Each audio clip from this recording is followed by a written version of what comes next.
దేవుడిచ్చిన పేర్లు. మీరు చెప్పండి, సంఘానికి దేవుడిచ్చిన పేర్లు, కొన్ని పేర్లు ఇచ్చాడు మనకి. హల్లెలూయా. ఆ పేర్లు మనం చెప్పుకోవడానికి ఇష్టపడదాము.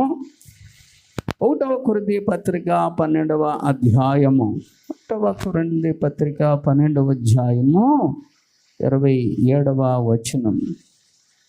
1 కొరింథీ పత్రిక 12వ అధ్యాయము.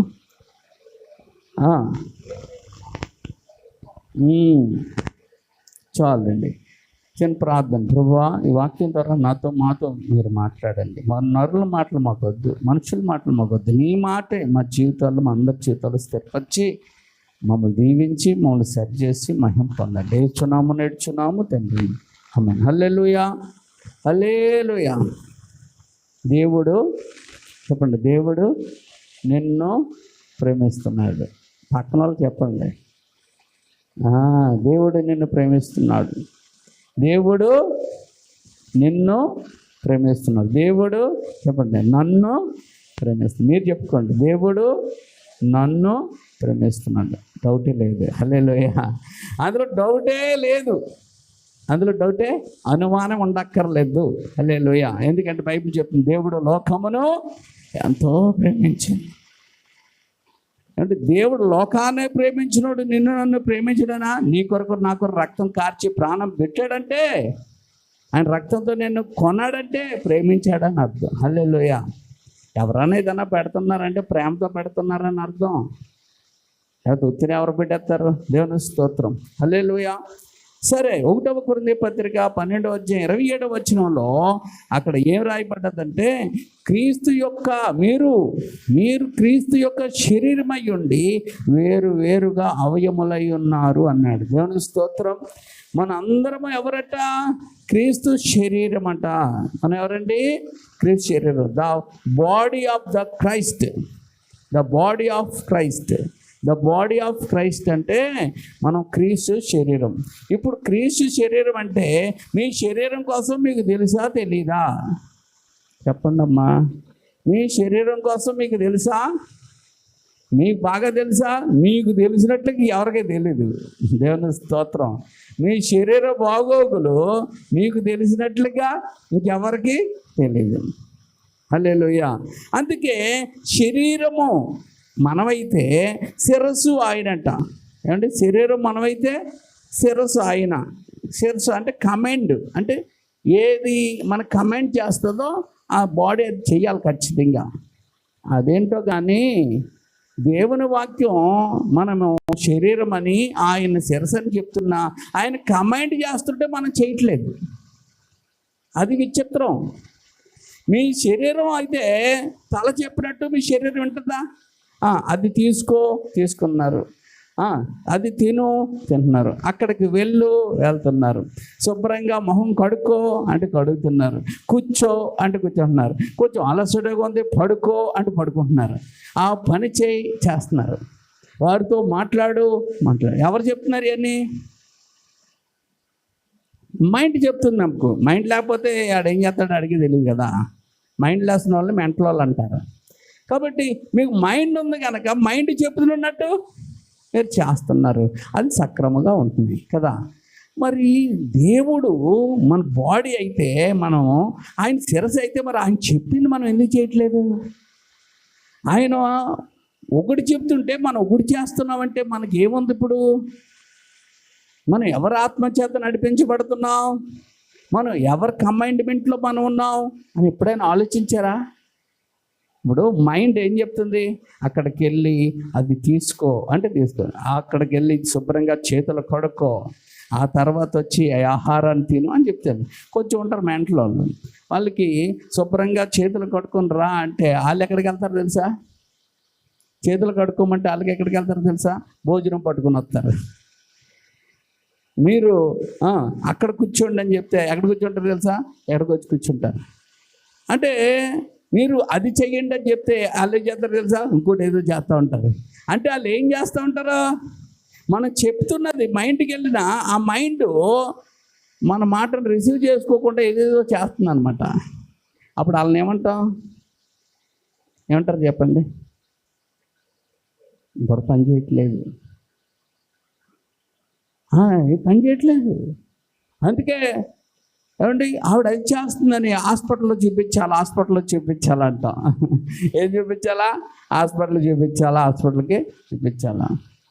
అప్పుడు ఆ డాక్టర్ గారు కొన్ని మందులు ఇచ్చి కొన్ని మాటలు చెప్పి ఇలా ఉండాలి అలా ఉండాలి అంటాడు. మరి మనం కూడా ఏం చేస్తున్నామంటే ఆయన చెప్పేదోటి మనం చేసేదోటి. చెయ్యొద్దన్న పని చేస్తున్నాం, చేయమన్న పని చేయట్లేదు. ఉండొద్దు అన్న దగ్గర ఉంటున్నాం అండి. తినమన్నది తినట్లేదు, తినొద్దు అన్నది తింటున్నాం, చేయమన్నది చేయట్లేదు, చేయొద్దు అన్నది చేస్తున్నాం. ఎలా బతకాలో చెప్తుంటే అలా బతకట్లేదు అండి. ఎలాగా ఉండాలంటే అలాగ ఉండట్లేదు. అంటే దేవుని కమాండ్మెంట్స్ అన్నిటినీ కూడా మనం ఏం చేస్తున్నాం? రిజెక్ట్ చేస్తున్నాం. రిజెక్ట్ చేస్తున్నాం. అప్పుడు హెడ్కి ఏమవుతుంది? హెడ్ బాగానే ఉందా? హెడ్ పోవడం హెడ్ బాగానే ఉంది. కానీ ఈ కమెంట్స్, ఈ చెయ్యిలు, కాలు ఇవేమీ కూడా ఏం చేయట్లేదు?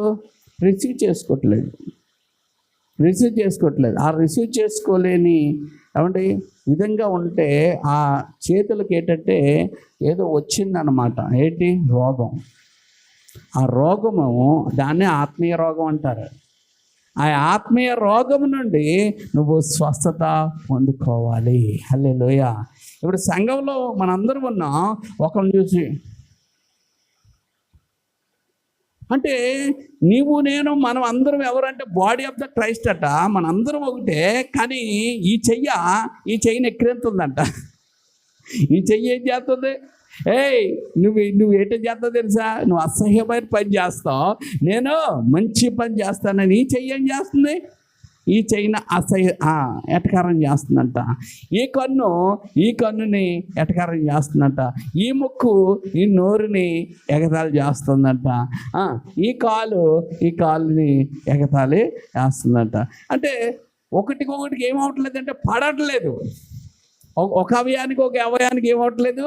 పడట్లేదు. పడకపోతే నువ్వేమవుతావు అంటే మంచాన పడతావు. నోరు అంటది నేను తినను అంటది. నోరు ఏమంటది? నేను తినను అంటది. చెయ్యి అంటది నువ్వు తిను అంటది. నోరు నేను తిన్న అంటది. ఏమండి అప్పుడు ఏమవుతుంది? నోరు తినకపోతే కళ్ళు అంటది నేను చూడను అంటది. చెవులు ఏమంటది నేను విన్న అంటది. ఎవరు చెప్పినా నీకు ఏమి వినపడవు, ఏది చూపించినా ఇవి చూడు. అంటే ప్రతిదీ ఒక్కొక్క రకంగా తన ఆలోచనలో నాది కరెక్ట్ అని ఆగిపోయింది అనుకోండి, బాడీ పనిచేస్తుందా? సంఘం కూడా పని చెయ్యదు. సంఘం కూడా ఏమండి వాళ్ళు చేసుకున్నామంటే మేము చెయ్యం, మేమేం గొప్ప, వాళ్ళు గొప్ప, మేము చెయ్యం అనుకుంటే సంఘము ఏమండి చచ్చుపడిపోతుంది. సంఘములో అందరూ కూడా ఎవరికి ఉన్న ప్రాధాన్యత వారికి దేవుడు ఇస్తాడు. ఎవరి గొప్పతనం వారిదే.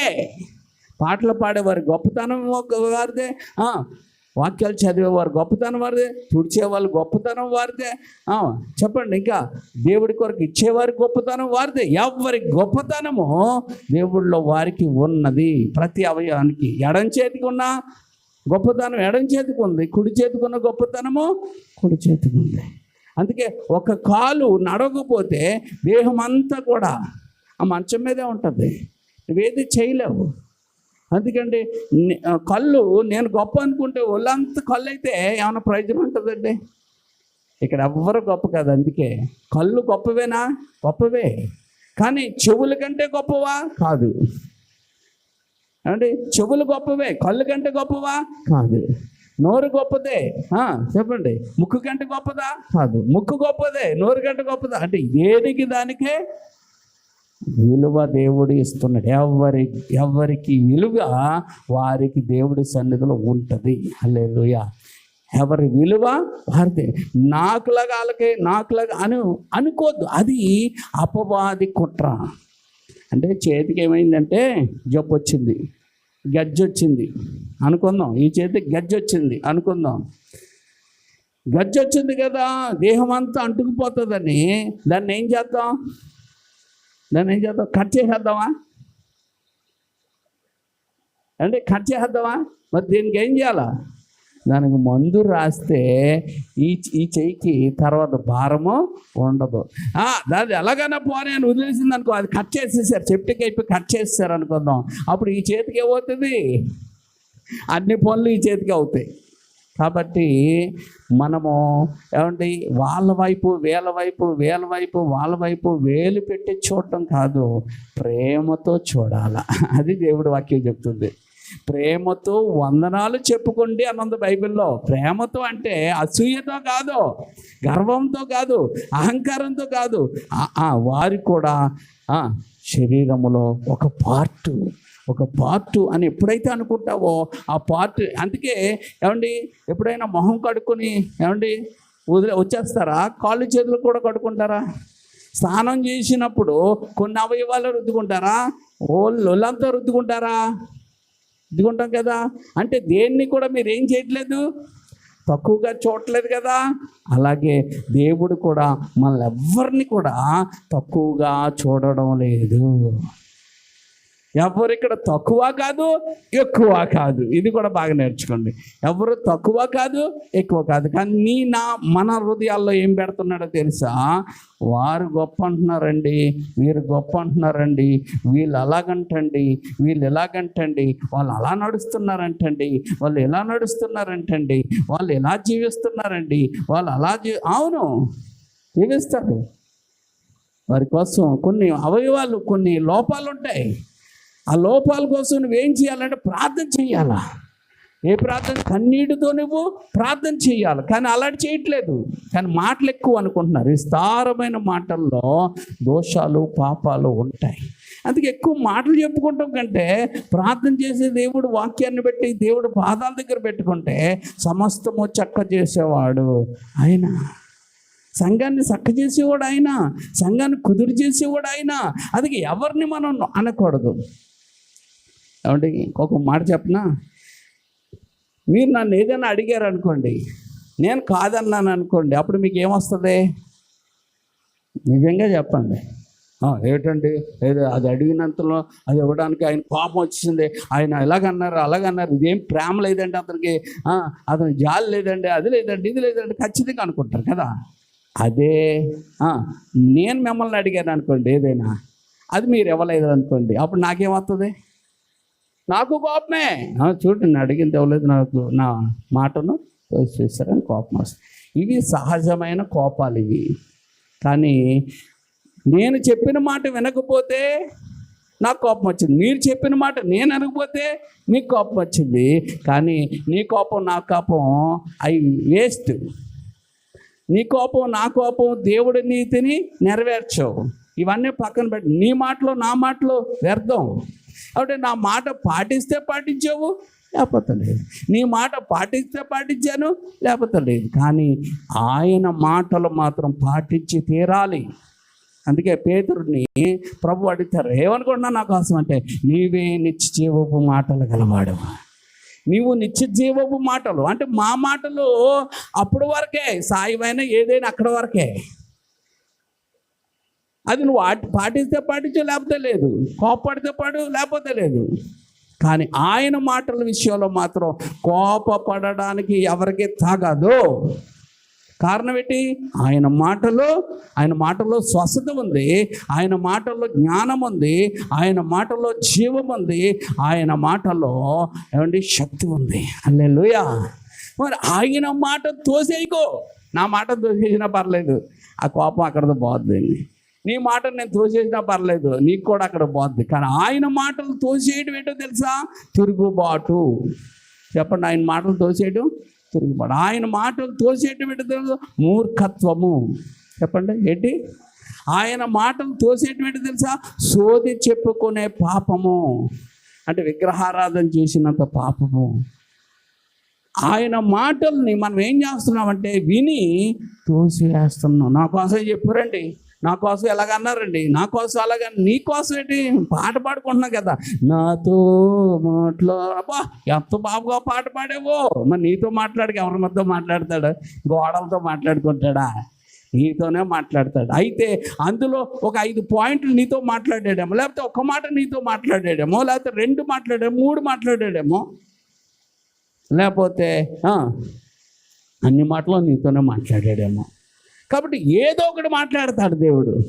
వచ్చిన వారిని ఎవరిని నిరాశగా పంపడు. నువ్వు ఏ బాధతో వచ్చావో, ఏ కష్టంతో వచ్చావో, ఏ వ్యాధంతో వచ్చావో, ఏ ఆలోచనతో వచ్చావో, ఏ ఉద్దేశంతో వచ్చావో నాకు తెలియకపోవచ్చు, అని దేవుడికి తెలుసు. కనుక ఒక్క మాట చాలు నేను ఆదరించడానికి. దేవుని స్తోత్రం. ఒక్క మాట చాలు నేను బలపరచడానికి, ఒక్క మాట చాలు నేను దీవించడానికి. దేవుని స్తోత్రం. అందుకే కదా ఏమంటే భక్తుడు పాట రాసుకుంది, ఒక్క మాట చాలునయ్యా నా యేసయ్యా నీ, ఒక్క మాట చాలునయ్యా నా యేసయ్యా, ఒక్క మాట చాలునయ్యా నా యేసయ్యా నీ, నా యేసయ్యా. ఒక్క మాటతో లాజరును లేపావు, ఒక్క మాటతో సమరయ స్త్రీని మార్చావు, ఒక్క మాటతో లాజరును లేపావు, ఒక్క మాటతో. దేవుని స్తోత్రం. ఒక్క మాట కదండి, ఒక మాటగా కుళ్ళిపోయినోడు అందులో ఉంటే లాజరు బయటకు రాగానే వచ్చేసాడు. సమరయ స్త్రీ ఒకే మాట చెప్పాడు, నేను ఇచ్చి నీళ్ళు తాగితే నువ్వు ఎప్పుడు దెప్పుకొనుకో అమ్మా అన్నాడు. ఆ మాట నమ్మేసింది, తన కొండను పక్కన వాడేసింది, అరిగెట్టుకుని వెళ్ళి ఊరోళ్ళకి అందరికి చెప్పింది. దేవుని స్తోత్రం. ఒక్క మాట చాలు. ఈరోజు ఎన్నో మాటలు వింటున్నాం, కానీ నీ బ్రతుకులో ఏ మార్పు లేదు. కారణం ఏంటి తెలుసా?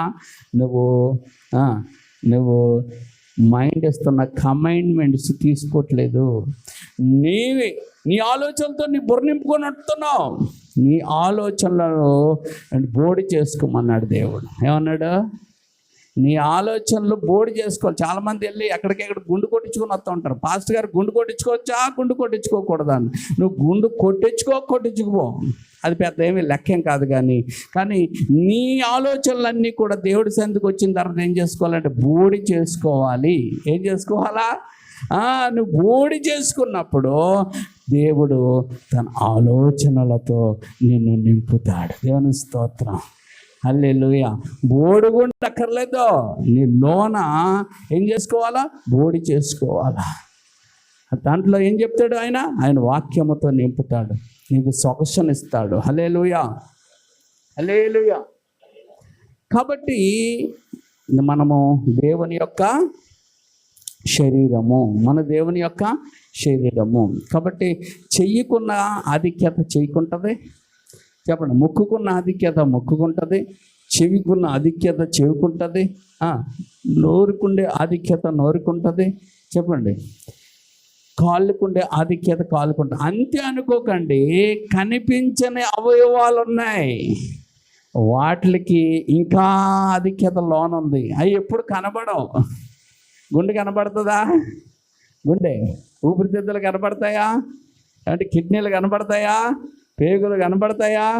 రక్తం కనబడుతుందా? అంటే కనిపించకుండా అవి కూడా పని చేస్తున్నాయి. మనలో ఇక్కడ ఉన్న వాళ్ళు కనిపించి పనిచేసే వాళ్ళు ఉంటారు, కనిపించకుండా పనిచేసే వాళ్ళు కూడా ఉంటారు. కాబట్టి వారికి కూడా మనం ఏం చేయాలి? వాటికి కూడా విలువ ఇవ్వాలి. హల్లెలూయా. కనిపించకుండా పని చేయడం ఏంటంటే, ఇదిగో ఫ్యాన్ ఇచ్చారు, అది ఎవరో తెలీదు, ఇది ఇచ్చారు ఎవరో తెలీదు, అది ఇచ్చారు ఎవరో తెలీదు, కానీ వాళ్ళు ఏం చేశారు? పని చేశారు. అలాగా మనకి కొంతమంది కనిపించేటట్టు తుడిసేవాళ్ళు కనబడుతుంటారా? వడ్డించేవాళ్ళు, ప్రార్థించేవాళ్ళు, పాటలు పాడేవాళ్ళు కనపడతారు కదండి. కనిపించకుండా పని చేసేవాళ్ళు ఉండరా? భోజనాలకి ఇదిగోండి, భోజనాలకి ఇస్తున్నాం, ఇవన్నీ మీరు భోజనాలు ఏర్పాటు చేయండి. ఆ భోజనాలు ఎలాగొచ్చాయి? కనిపించకుండా వాళ్ళు ఇవ్వడం వల్ల వచ్చాయి. అందుకే ఇది ఎవరు ఇచ్చారు, అది ఎవరు ఇచ్చారు? దేవుడు ఇచ్చాడు. ఎవరు ఇచ్చారు? అది చెప్పాలి. బైబిల్లో కొన్ని సంఘాలకు వెళ్ళాం ఒకసారి, ఆ సంఘాల మీద ఫ్యాన్ మీద 3 రెక్కల మీద 3 పేర్లు ఉన్నాయమ్మా. 3 రెక్కల మీద 3 పేర్లు ఉన్నాయి. అంటే అది ఎంతమంది ఇచ్చారు? ఇచ్చారు. ఒక్కొక్క కుర్చీ మీద ఒక్కొక్క పేరు ఉంది, ఒక్కొక్క ఏంటంటే కిటికీ మీద ఒక్కొక్క పేరు. అయ్యో, ఈ పులిపేట ఉంటుంది కదా, దాని మీద కూడా ఒక పేరు ఉంది. రేచిలపేటలో ఇప్పటికీ ఉంది ఆ చర్చి.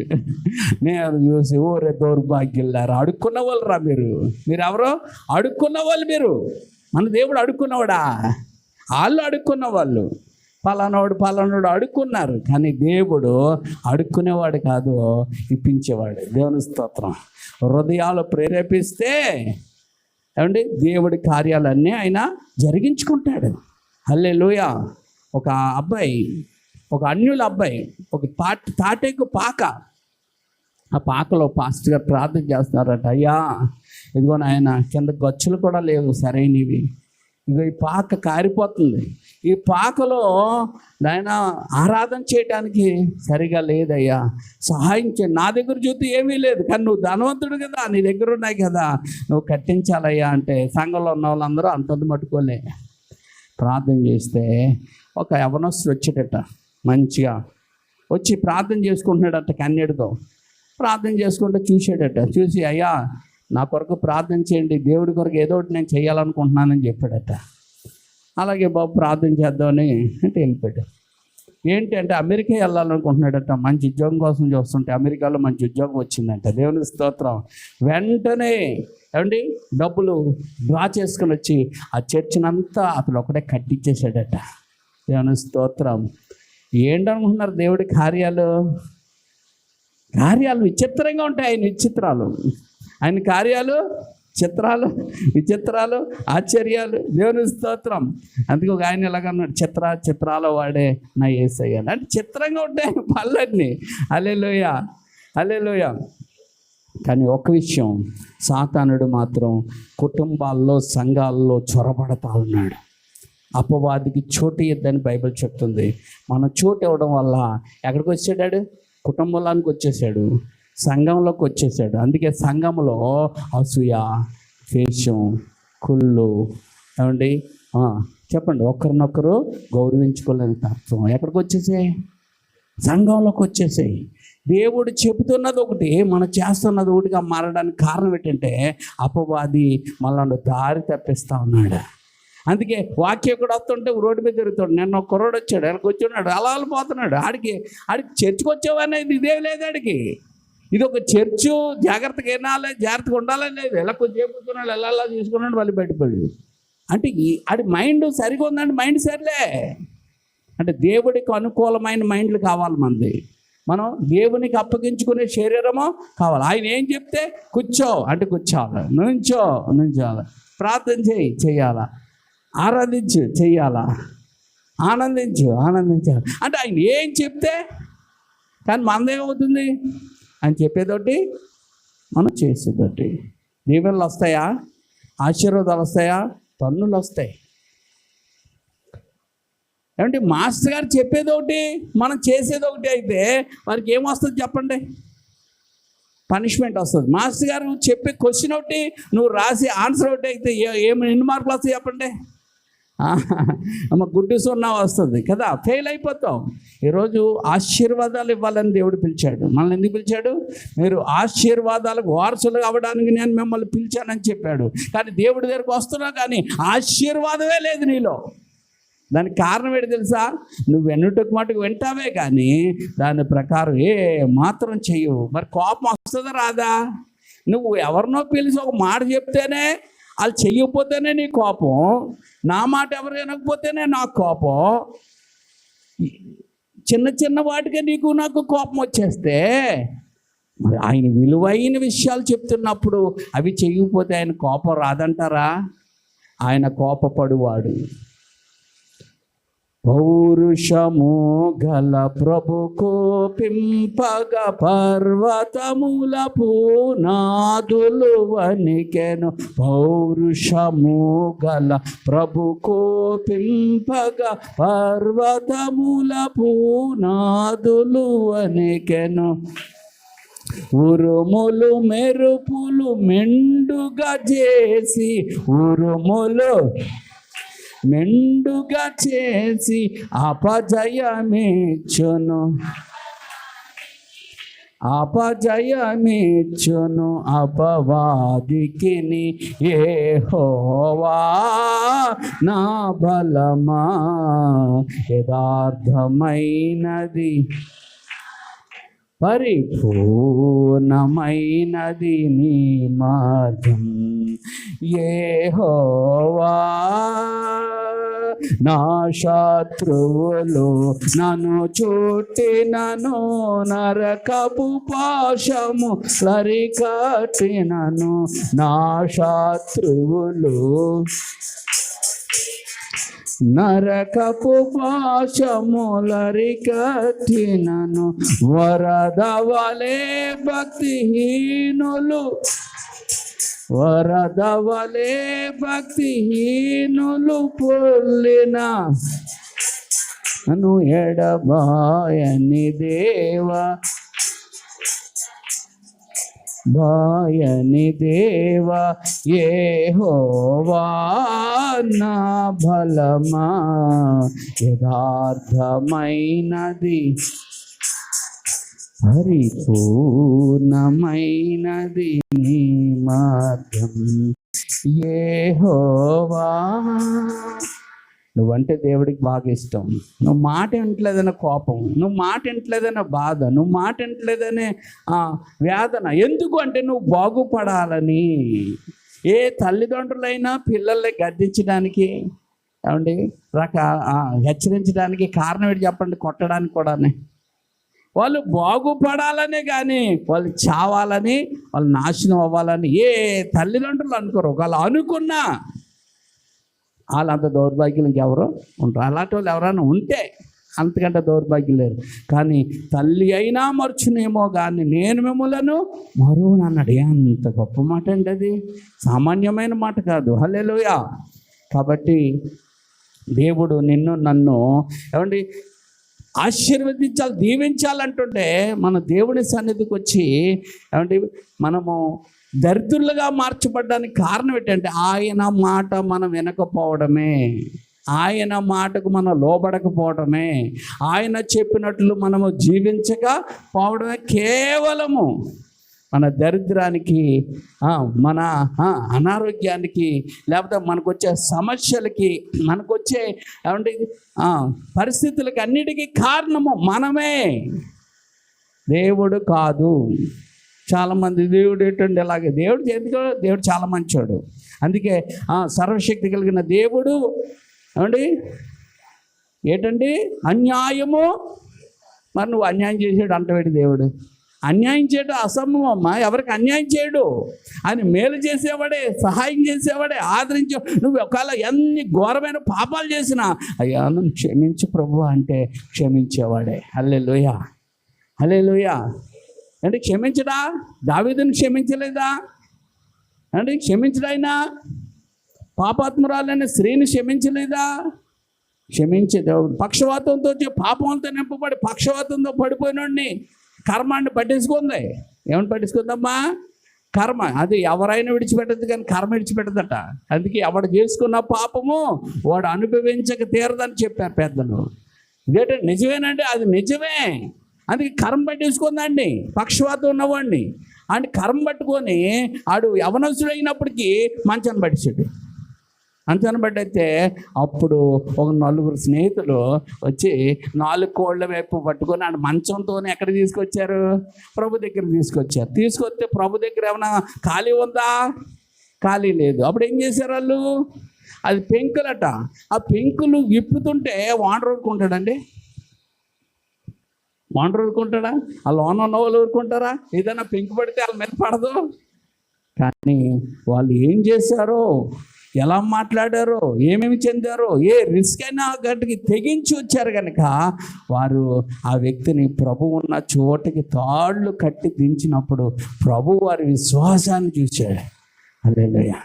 ఈరోజు నీవు నేను మనము ఏమంటే వాళ్ళు రక్షించబడాలి, వీళ్ళు రక్షించబడాలి కాదు, వారిని ప్రభు దగ్గరికి మనమే తీసుకొని మోసుకొని రావాలి. హల్లెలూయా.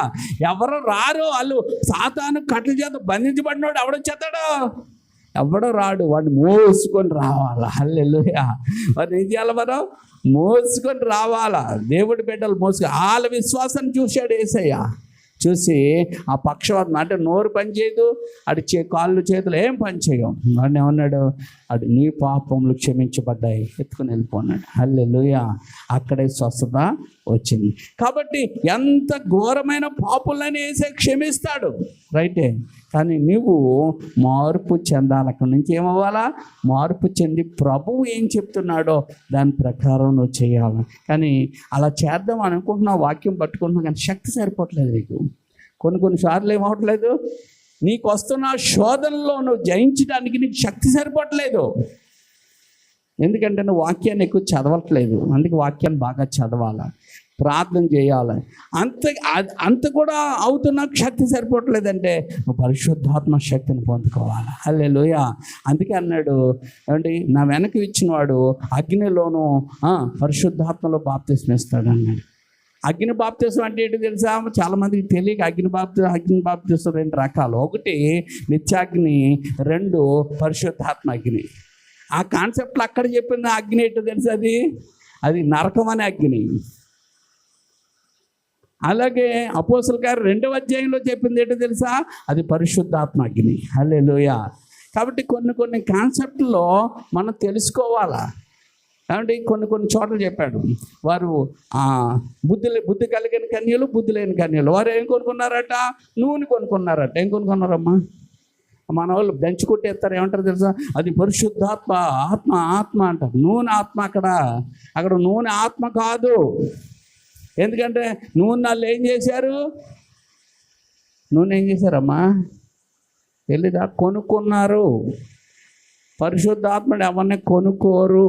ఒక్క మాటలో అక్కడితో పోయింది. కానీ ఆ ప్రసంగం అంతా చేసిన యోధులు ఏమంటారు తెలుసా? నీ బుడ్డులో నూనె అయిపోయింది, నూనెతో నింపడాలా. అక్కడ కాన్సెప్ట్ అది కాదు. నూనె అయిపోయింది, పరిశుద్ధాత్మ పెట్టేస్తామా? నూనె అయిపోయిన వాళ్ళు కొనుక్కోటానికి వెళ్ళారుగా. అని కొనుక్కుంటూ వచ్చే నూనె పరిశుద్ధాత్ముడు ఎలాగవుతాడు? పరిశుద్ధాత్మ అందరికీ ఉచితముగా దేవుడిస్తాడు. హల్లెలూయా. కాబట్టి పరిశుద్ధాత్మ అడుగు వారికి నిశ్చయముగా ఆయన అనుగ్రహిస్తాను అని చెప్పాడు. హల్లెలూయా. వీళ్ళేమో కొనుక్కుంటానికి అక్కడికి మొదలు పెట్టారు. అందుకే బుద్ధి ఉన్న వాళ్ళు నిద్రపోయారు, బుద్ధి లేని వాళ్ళు కూడా నిద్రపోయారు. తెలుసా మీకు? అందరూ నిద్రపోయారు అక్కడ. ఏమండి? కానీ సిద్ధపడ్డు కలిగి ఉండాలన్నది అక్కడ కాన్సెప్ట్. ఏంటండి? ప్రభు వచ్చినప్పుడు, అంటే ఈరోజు ప్రభు అప్పుడు వస్తాడు ఇప్పుడు వస్తాడని అక్కడక్కడ వింటున్నాం. అవి ఏం చూసి నువ్వు కంగారు పడిపోకర్లేదు. కానీ ప్రభు వచ్చినప్పుడు నేను ఎత్తపడే గుంపులో ఉండాలని నువ్వేమవ్వాలి? సిద్ధపాటు అవ్వాలి. ఊరు వెళ్దామని చెప్పారు. ఊరు ఎప్పుడు వెళ్దామో చెప్పలేదు. నేను వస్తాను, నేను తీసుకెళ్తాను ఊరు అని. అప్పుడు నువ్వేమవ్వాలా? సూట్ కేసు అంతా సర్దేసుకొని రెడీగా ఉండాలా. ఆయన పిల్లగానే ఆయన కూడా వెళ్ళిపోయేలాగా ఉండాలి. దేవుని స్తోత్రం. అదే సిద్ధపాటు. అక్కడ బుద్ధి కలిగిన కానీలు అంటే ఎవరంటే వారు సూట్ కేసులు సర్దుకుని ఉన్నారు. బుద్ధి లేని వాళ్ళు అంటే తర్వాత చూద్దాంలే అని ఉన్నారు. అనుకున్న సమయంలో వచ్చారు. వారు పెండ్లు విందుకు వెళ్ళారు, వీళ్ళు విడబడ్డారు. హల్లెలూయా. అంటే భక్తి జీవితంలో అశ్రద్ధ పనికిరాదు, నిర్లక్ష్యము పనికిరాదు. ఏమండి? అశ్రద్ధ నిర్లక్ష్యం పనిరాదు. కానీ ఇప్పుడు భక్తి జీవితంలో ఏముంటుంది? ఎక్కువ అశ్రద్ధ నిర్లక్ష్యం ఎక్కువ కనబడుతుంది. అంటే ఇది ఎవరి కుట్ర అంటే అపవాది కుట్ర. నువ్వు దేవుని వైపు తిరిగి దేవుళ్ళలో నువ్వు ఉంటే ఉరుములు మెరుపులు మెండుగా చేసి అపవాదికి ఏమి ఇచ్చేస్తాడు? జయము కలుగుతుంది. నీకు జయం కలుగుతుంది. నీ కుటుంబంలో వాడు దూరిపోయాడు, ఎంటర్ ద డ్రాగన్. సంఘంలో దూరిపోతాడు, పిల్లకర్లేదు దాడికి, సిగ్గులేనాడు. అమ్మ కుక్కను కూడా అనకూడదమ్మా. చీ అంటే పోతుంది అది. ఇటు చీ అంటే అక్కడక్కడ తిరుగుతూ ఉంటాడు. అర్థమవుతుందా? నువ్వు చీచా అన్నవాడు తిరుగుతుంది. ఎప్పుడైతే నువ్వు వాక్యం అనే ఖడ్గాను పట్టుకొని దేవుడు పక్షంగా నిలబడతావో అప్పుడే పారిపోతాడు. అందుకే కుక్కకి చీచా అంటే కుక్కలు పరిగెట్టవు. ఏం కావాలి దానికి? కర్ర కావాలా? ఏం కావాలా? కర్ర. వాక్యం కావాలి మనకి. దేవుని స్తోత్రం. వాక్యం అనే ఖడ్గాను మనం గట్టిగా పట్టుకున్నప్పుడు అపవాది ఏమవుతాడు? అదే చెప్పాడు, దేవునికి లోబడి ఉండండి, అప్పుడు అపవాదిని ఎదిరించండి. దేవుడికి లోబడి లేకుండా ఎదిరించామనుకో ఇంకా ఎక్కువ శోధనలు వచ్చేస్తూ ఉంటాయి. ముందు మనం చేయవలసింది ఏంటి? ముందు దేవుడి దగ్గర పాపాలు ఒప్పేసుకోవాలా. ప్రభువా నువ్వు ఎలా చెప్తే అలా నడుస్తానని లోపడిపోవాలా. అప్పుడేమవుతుంది? అప్పుడు సైతాన్ గడ్డ ఎదిరితే అప్పుడు వాడిని అద్దనండి పోతాడు. మన పాపాలన్నీ మనలో పెట్టుకొని సైతానా పో అంటే ఆడు నవ్వుతాడు. ఆడు ఏం చేస్తాడండి? నువ్వు నా బిడ్డవే కదా, నువ్వు నా సొత్తువే కదా, నువ్వు నా తరపే కదా అంటాడు. హల్లెలూయా. అందుకే మొట్టమొదటిగా ఏం చేయాలి?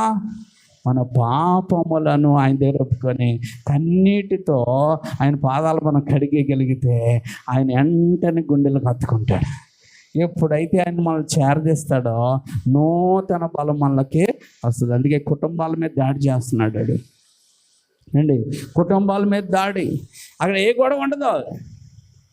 ఏ బాబు లేటుగా వచ్చేవాటే గొడవ, లేకపోతే ఏ అమ్మా నువ్వు లేటుగా వచ్చేవాటే గొడవ, ఏంటి ఇక్కడ పెట్టారు అంటే గొడవ. అదే చర్చిలోకి వచ్చి ఈ కుర్చీ ఆ కుర్చీలో కూర్చోండి అంటే అవమానపరిచేశారండి నన్ను, ఈ కుర్చీలో ఆ కుర్చీలో కూర్చోమన్నారు. అయ్యో ఆ కుర్చీ ఇరిగిపోయేలా ఉందండి మొఖం, మనకి తెలియక పడతావని చెప్పారు. కానీ ఆ విషయం ఆవిడ చెప్పడం, ఎందుకంటే అంత చెప్పే సమయం ఉంటుందా?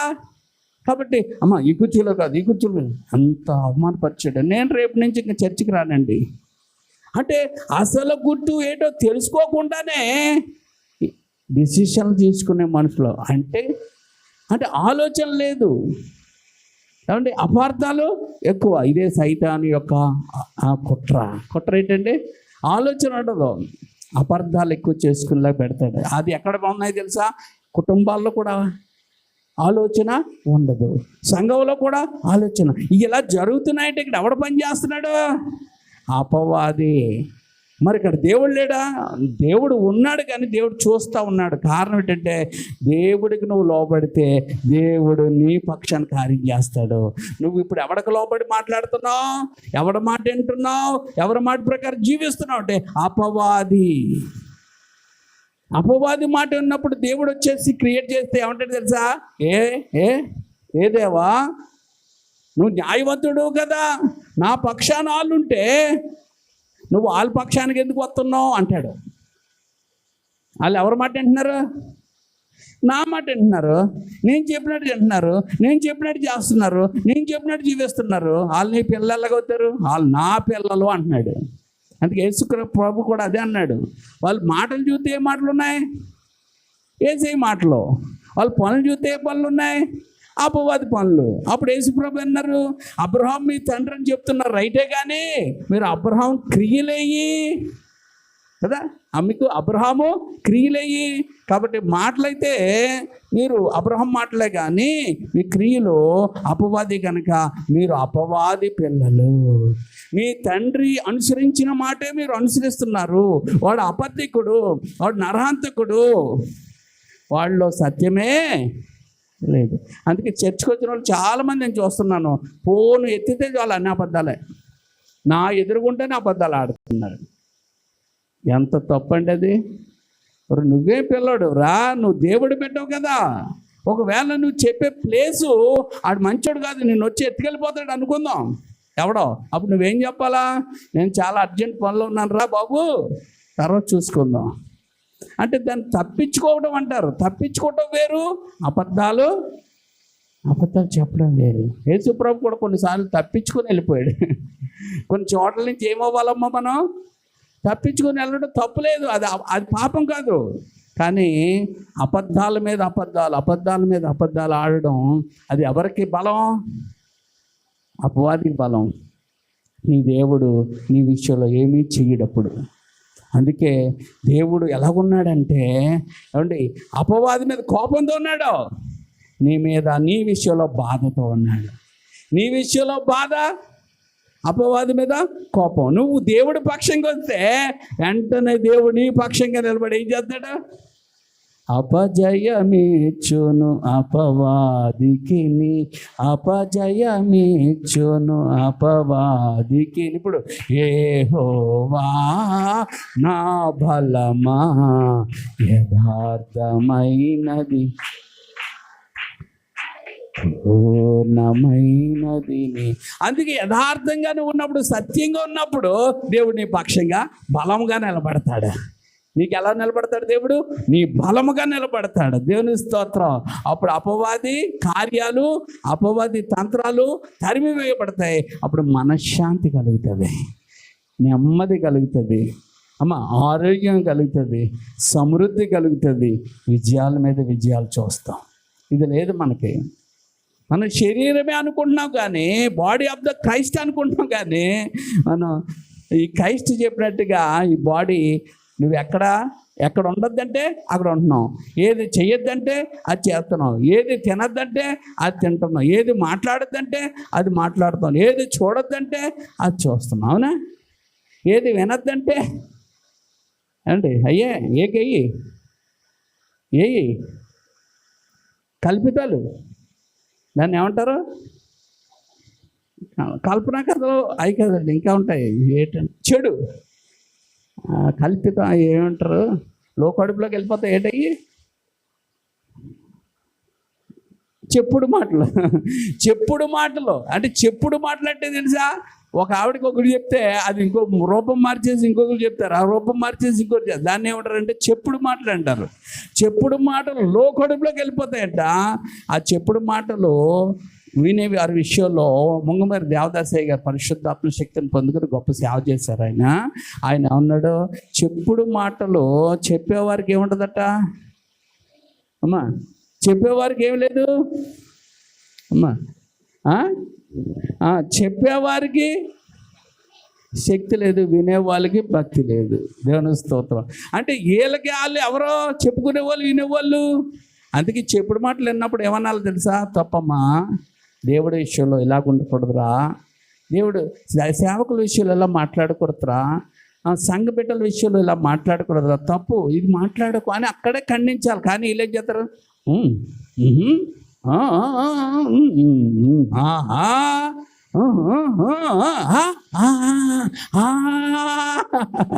ఎక్కడికో తెచ్చుకుంటూ ఉంటారు. అంటే లోనప్పుడు జబ్బులు మొదలవుతాయి. జబ్బులు రిలీజ్ అవుతుంటాయి. నీలో హార్మోన్స్, మంచి హార్మోన్స్ రిలీజ్ అయిపోయి నిన్ను తినేసే హార్మోన్స్, నీకు రోగాలు తెచ్చే హార్మోన్స్ అన్నీ రిలీజ్ అయిపోయి నడలేనండి చాలా దారుణం అయిపోతావు, ఇంకా దారుణం అయిపోతావు. ఎందుకంటే నువ్వు చెప్పుడు మాటలు ఎక్కువ, దేవుడి మాటలు విను. దేవుడి మాటలు ఏమిస్తే తెలుసా? జీవమును, అది నీ సర్వ శరీరమునకు ఆరోగ్యమునిచ్చును. నా మాటలు కాదు సుమా. చూడండి సామెతల గ్రంథము 3వ అధ్యాయములో ఎంత గొప్ప దేవుడండి మన దేవుడు. అందుకే రోగం నుంచి తప్పించుకోవాలంటే అక్కడికి వెళ్తే తప్పించుకోబడం, నువ్వు దేవుడికి అనుకూలం అయిపో అంతే. హల్లెలూయా. మా మాత అప్పుడప్పుడు దేవుడి మీద తిరుగుబాటు చేస్తూ ఉంటుంది, అంతే కోడుకునికేసినట్టు అయిపోద్ది. తర్వాత ప్రభు వైపు మళ్ళీ తిరుగుతుంది, ఒప్పుకుంటుంది, క్షమాపణ కోరుకుంటుంది, అయిపోతుంది. హల్లెలూయా, హల్లెలూయా. ఎక్కడి నుంచి వచ్చేసిన శక్తి వచ్చేస్తూ ఉంటుంది ఇంకా. ఏమండి చూడండి సామెతల గ్రంథం 3వ అధ్యాయము, సామెతల గ్రంథం 3వ అధ్యాయము 6వ వచనం చదవండి.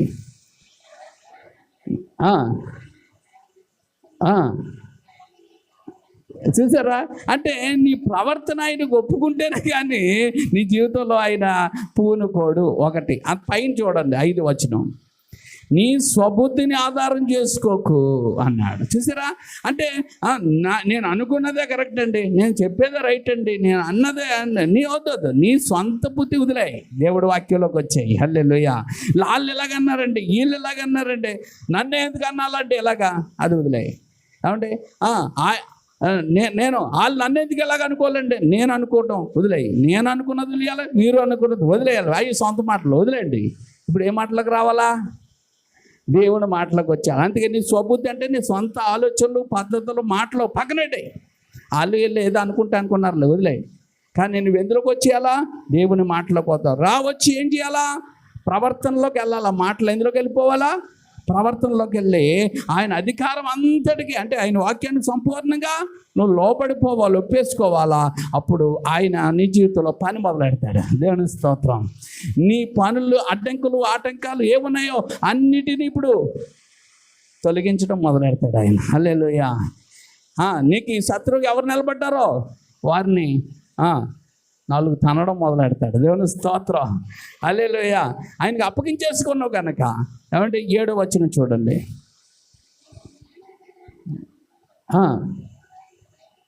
నాకు అన్నీ తెలుసు, నేను అన్నీ మెయింటైన్ చేస్తాను అనుకోద్దు.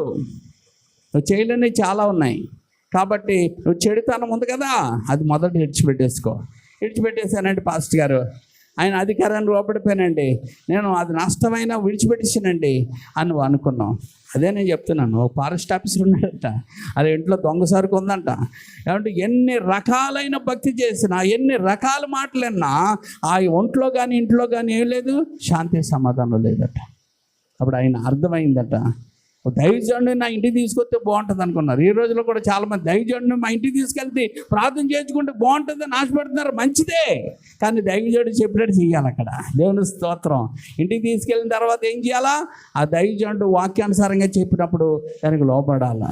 అంటే ఆయన్ని తీసుకెళ్ళి అన్నీ చూపించారట. భోజనం వాళ్ళ దగ్గర తీసుకెళ్ళారు. ప్రార్థన చేద్దాం ప్రభా, ఎంత మంచోడు ఆయన, ఎంత వాక్యం వింటాడు ప్రభా, ఎక్కడ ప్రార్థన అంటే అక్కడ వస్తాడు ప్రభా, ఎంత మంచోడు, కాను కూడా మంచి కాను కడతాడు ప్రభా, ఎంత మంచోడు, ఎందుకు శాంతి లేదు, ఎందుకు వారి సమస్యల్లో ఉన్నారు, అప్పుల్లో ఉన్నారు అనుకుని లోన ఏం చేస్తాడు ఆయన? దేవుడిని ప్రార్థన చేసి స్తుతించుకుంటూ ఉంటే దేవుడు చెప్పాడట, అయితే ఈ కూర్చున్నావు కదా, ఈ మంచం ఎవరిదో అడుగు అన్నాడట. అప్పుడు అడిగాడు, బాబు ఈ మంచం ఎవరిది అంటే మాదేనండి అన్నాడు. అయితే నువ్వు కొన్నావా? మేము కొంటామేంటండి, మాకు ఫారెస్ట్ డిపార్ట్మెంట్ కదా, తెచ్చేసుకుంటాం అంటే లీగల్గా తెచ్చుకున్నావా? లీగల్ కాదండి. బిల్లు ఏమైనా కట్టావా? ఏం కట్టలేదండి. మరి ఇది ఏది సరుకు? దొంగ సరుకు. ఏది సరుకు? ఇది ఒకటి ఉంది. తర్వాత భోజనం చేయడానికి వెళ్ళాడట, మంచిగా అంటున్నాడు, మెల్లమెల్ల ఆడిపోతుందట. ఏది? రోజు కొట్టు. ఇది ఎక్కడదంటే ఇది కొన్నావంటే చెప్పాడట, మాకు దొరుకుతుంది అంటే. కొన్నావా? కొనలేదు. ఇదే సరుకు. అందరు ఎదురుకుంటే అట్టుకొచ్చావా? దొంగ సరుకు కట్టుకొచ్చావా? దొంగ సరుకు కట్టుకొచ్చాను. అది దొంగ సరుకు ఇది. కాబట్టి ఇంకేమున్నాయి? ఏం లేదు. లేవండి, ఈ 2 మెయిన్ అండి అన్నాడట. ఈ 2 ఉన్నాయండి, ఇంకేం లేదు. అయితే ఈ 2 నేను చెప్పిన మాట వింటావా? వింటానండి, చెప్పండి. ఈ 2 తీసుకెళ్ళి పెంట మీద పడేసిరా అన్నాడట. యేసు అన్నగారు చెప్పింది ఇది, పెంట మీద పడేసిరా. ఆ దైవజనుడి మాట గొప్పగా తీసుకుంటాడు ఆ వ్యక్తి. వెంటనే ఆ మాటకు తీసుకెళ్ళి డైనింగ్ టేబుల్ అంటే ఆ మంచం అక్కడ పడేసి వచ్చారట. ఎవరు తీసుకున్నారని నన్ను అడగండి. మళ్ళీ నేను లేను అక్కడ, ఆయన లేడు. దేవుని స్తోత్రం. హల్లెలూయా. చాలా వదిలేసి వెళ్ళిపోతే చాలా అనుమానించి ఉంటారు. ఆ రాత్రికి ఎవడో చూసుకొని అది పట్టుకుపోయి ఉంటాడు. అర్థమైందా? కానీ అది ఎవరికి ఇవ్వాలనుకున్నాడు దేవుడు, ఆడికి ఇచ్చేసి ఉంటాడు. దేవుని స్తోత్రం. హల్లెలూయా. కానీ విషయం ఏంటంటే ఆ రోజు అలా చేసిన మరుసటి వారం ఏమైంది తెలుసా? ప్రమోషన్ వచ్చిందంట ఆయనకి. ఏమొచ్చింది? ప్రమోషన్. దేవుని స్తోత్రం. నీతిగా యథార్థంగా ఉంటే ఆయన బలం ఇస్తాడు, ఆయన శాంతి ఇస్తాడు, ఆయన ఆలోచన ఇస్తాడు, ఆయన అభివృద్ధి పరుస్తాడు. హల్లెలూయా. అందుకే అక్కడ రాయబడ్డది. మనం ఎక్కువ చదువుకుంటాం కానీ పెద్ద గ్రహించం, పాడేసుకుంటాం కానీ ఆలోచించాం. ఆయనతో సహవాసము చేసిన ఎడల నీకు మేలు కలుగుతుంది. ఆయన మాట. ఎవరితో సావాసం? దేవుడితో సావాసం చేయండి. మనుషులతో సావాసం చేస్తే ఈరోజు పెట్టి దెప్పుతారు, రేపొద్దున తిడతారు, రేపొద్దున ఊరి మీద లాగుతారు కదా. కానీ ఆయనతో సహవాసం చేయాలి. మన బాడీ కదా, ఈ బాడీ దేనికి అతుక్కొని ఉండాలా? అది తలకు అతుక్కొని ఉంటే అది సావాసం. ఆ తలకు అతుక్కొని ఉంటే పని చేస్తూ ఉంటుంది. తెంగి పెట్టేసుకున్నాం అనుకో, పని చేయదు కదా. ఆయనతో అతుక్కుని ఉండడం వల్ల నీ కుటుంబంలో ఉన్న, అతుక్కోవడానికి ఇష్టపడితే నీ కుటుంబంలో ఉన్న సమస్యలు మబ్బుదొలినట్టు తొలుతాయి. నీ కుటుంబంలో వచ్చిన అవరోధాలు మబ్బుదొలినట్టు, నీ కుటుంబంలో వచ్చిన ఆర్థిక ఇబ్బందులు మబ్బుదొలినట్టు, నీ ఒంటిలో వచ్చిన అనారోగ్యాలు మబ్బుదొలినట్టుగా తొలుతాయి. నీలో ఉన్న అనారోగ్యం ఏది కూడా నిన్నేమీ చెయ్యలేదు. దేవుని స్తోత్రం. హల్లెలూయా. అందుకే అక్కడ మనం చూసాం, అసలైన మాట మనం వదిలేస్తాం. చూడండి 8వ వచనం, నీ దేహమునకు ఆరోగ్యమును. అబ్బా, దేవుడు స్తోత్రం. ఆరోగ్యం ఇచ్చేస్తాడు దేవుడు. ఆరోగ్యం అమ్మా, ఆరోగ్యమే అన్నిటికంటే గొప్ప భాగ్యం అదేనండి బాబు. ఏదైనా తినచ్చు. దేవుని స్తోత్రం. అందుకే యోబు గ్రంథంలోకి వచ్చేయండి. మనం యోబు గ్రంథంలోకి వచ్చేస్తే యోబు అంటాడు యోబు గ్రంథంలోకి వస్తే యోబు చెబుతున్న మాట, యోబు గ్రంథంలో దేవుడు చెప్తున్న మాట 22వ అధ్యాయము 21వ వచనం. 22, 21 ఎప్పుడు ఎట్టేసుకోండి. అంతే. చూసారు, ఎప్పుడైతే ఆయన మాట వినడం, సావాసం అంటే ఆయన ఏం చెప్తే అది నువ్వు చేయటం మొదలెట్టేసావు, వెంటనే నీకు ఏమొచ్చేది తెలుసా? అబ్బా, మనశ్శాంతి, నిమ్మలం, ప్రశాంతంగా ఉంటుంది. హల్లెలూయా. మొన్న ఒక ఆయన అప్పుల మధ్యలోకి వెళ్ళాడట. అప్పుల మధ్యలోకి వెళ్తే అప్పులలో ఆయన్ని ఆ అప్పు తీసుకున్నాడు వదిలేసి అప్పు మధ్యలోకి వెళ్ళినోడిని లాగేస్తున్నాడట. ఇంకా ఆయన తట్టుకోలేక వచ్చితే నేను అన్నాను, ప్రార్థన చేయండి అన్నాను. ఏమండి, చేయలేకపోతున్నానండి అన్నాడు. కొంచెం వాక్యం చెప్పండి అన్నాను. చేయలేను, వాక్యం చెప్పలేనండి. చిన్న ప్రార్థన చేస్తాను అన్నాడు. అది చెయ్యి అన్నాను. ఆయన ఏం చేస్తున్నాడంటే వణికిపోతున్నాడు. ఎందుకు? ఆయనకి రకరకాల ఫోన్లు వచ్చేస్తున్నాయి. ఫోన్లు వస్తుంటే వణికిపోతున్నాడు. అక్కడికి ఏమని తెలుసా? మూతి లాగేసింది పక్కకి. అంటే ఒత్తిడి ఎక్కువైపోయి నరం ఏమైపోయింది? చిట్లిపోయింది. అంటే మనల్ని ఏదో రకంగా సైతాన్ గడు ఎందులో పెట్టేస్తున్నాడు? టెన్షన్ టెన్షన్ టెన్షన్ టెన్షన్ ఒత్తిడిలో పెట్టేస్తున్నాడు. ఆ ఒత్తిడి ఎవరు కలిగించాడు? అపవాది. అందుకే మనము ఆడికి ఇచ్చిన లోపం ఏదైతే ఉందో ఆ లోపాన్ని మనం సరి చేసుకోగలిగితే ఇప్పుడు దేవుడి దగ్గర నుంచి ఏమొచ్చేస్తుంది మనకి? సమాధానము, శాంతి. దాంతోపాటు గిఫ్ట్ వస్తుంది మనకి. ఏ గిఫ్ట్ అది? మేలు. హల్లెలూయా. ఏం కలుగుతుందండి? మేలు కలుగుతుంది. అది ఎవరు చెప్తున్నారు? వాక్యం చెప్తుంది. వాక్యం అంటే దేవుడు చెప్తున్నాడు. హల్లెలూయా. 22వ వచనం, ఆయన నోటి ఉపదేశమును అవలంబించుము, ఆయన మాటలన్నీ నీ హృదయంలో ఉంచుకుంటే, ఆయన వైపు తిరిగితే నీకు ఆశీర్వాదం వెంబడి ఆశీర్వాదం, దీవెన వెంబడి దీవెన, అభివృద్ధి అన్నీ కలుగుతాయి. ఈ 2 వచనాలు టిక్కెట్టుకోండి. దేవుని స్తోత్రం. ఏమండి, 21, 22, 23 టిక్ పెట్టుకోండి. ఈ 3 వచనాలు పట్టుకోండి. హల్లెలూయా. నీ జీవితంలో కార్యం చేయదు. అందుకే ఏమంటే సంఘం అంటే దేవుని శరీరము. చెప్పండి, సంఘం అంటే